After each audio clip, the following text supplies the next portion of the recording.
one idea that came up very early on was the idea of a billboard, and the idea of messaging, and the way that sort of as a culture, we get a lot of our messaging through media and through advertising.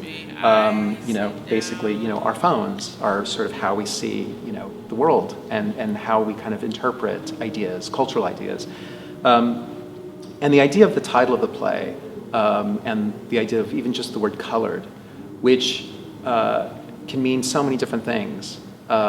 We started to wrestle with that in a really interesting way. The title alone for somebody living in this day and age in this country is attractive because it's something in theater we don't talk about enough on a large stage.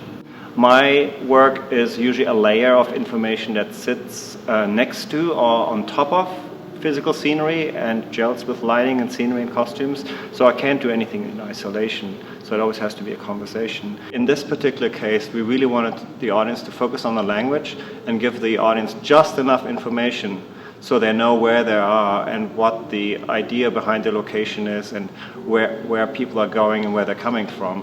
So that's my favorite aspect, because that's a really tricky balance, particularly if you want to empower the audience. It's a real challenge to have a large object. I mean, the billboard is 40 feet wide. It's an actual size billboard on stage.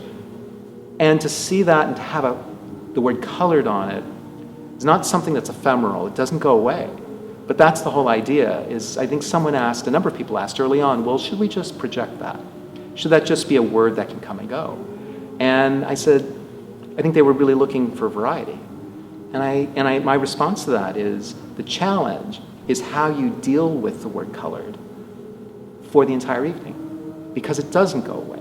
And that's the point, is that it's how do you embrace the word? How do you embrace it visually? How do you embrace it conceptually? How does that interface with the material? How does the audience interact with that word colored? So that it is as necessary to the evening as the actors are on stage. I want them to walk away with empathy. I think that is the goal of my art and my writing and my storytelling. And I would want somebody to walk away with more empathy than what they came into. Walk away learning something about maybe a man they might see that they don't know about, and maybe want to investigate and look at that person a little different. And listen, little black boy, you are the world.